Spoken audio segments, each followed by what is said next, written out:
Hello cloud experts. So now we are approaching towards the end of this session. So in this session we are going to talk about the points that we have discussed and a quick recap on all those points. So initially we started with what is cloud computing as per NIST definition. So we talked about NIST definition where cloud computing is nothing but a shared pool of configurable computing resources which can be deployed or released with the minimal intervention from the cloud service provider. Now cloud model is composed of 5 essential characteristics, 3 service models and 4 deployment models. So in last few sessions we talked about 5 essential characteristics, 3 service models and 4 deployment models. And we also talked about the benefit of using public cloud. So what is cloud computing? Traditionally, all the services, platforms and the infrastructure are being hosted in some on-prem data centers which are typically locally managed by using a corporate network, and you need to manage all these things end to end. However, in case of cloud computing, all these infrastructures, platforms and services can be hosted on cloud provider, the cloud infrastructure, and all these resources can be accessed over internet from anywhere in the world by using variety of devices like mobile, laptops and desktop computers, and they can also be accessed via web GUI, APIs, SDKs or some kind of CLI based tools. Now we talked about 5 characteristics of cloud computing where we talk about on-demand self-service. These resources can be created whenever required and by the customer itself, no need to have any intervention from the cloud service provider.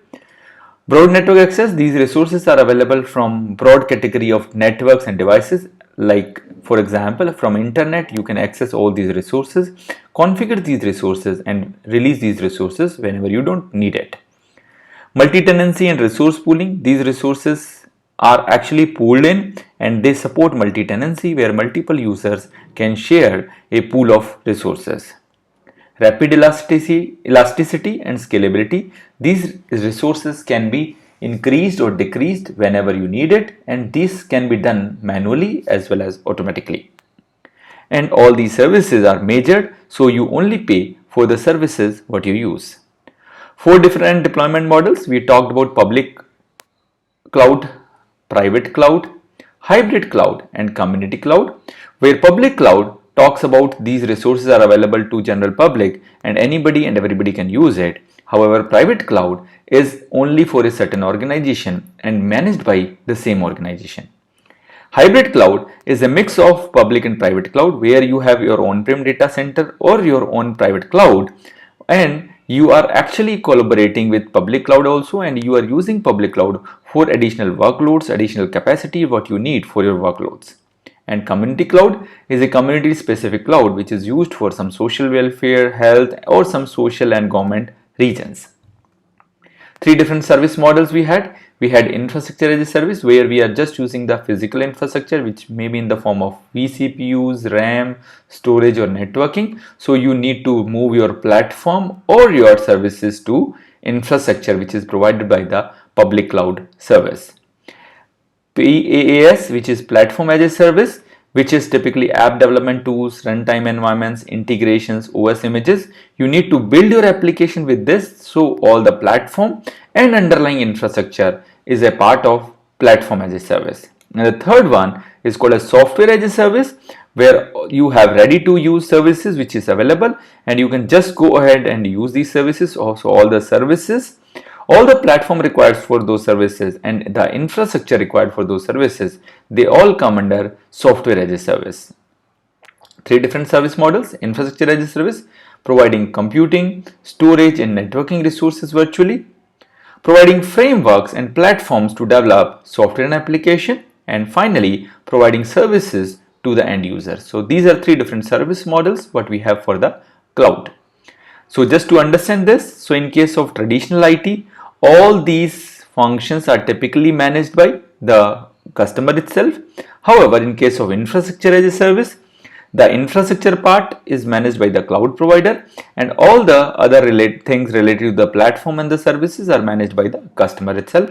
In platform as a service, this part is taken care by the cloud provider which is related to the infrastructure as well as the platform, and only the application part of it, the software part of it, is managed by the customer.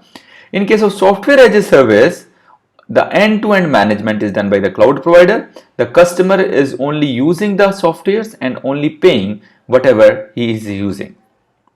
Benefits of using public cloud: so you can increase or decrease capacity whenever you want, so it gives you a lot of flexibility and elasticity and scalability.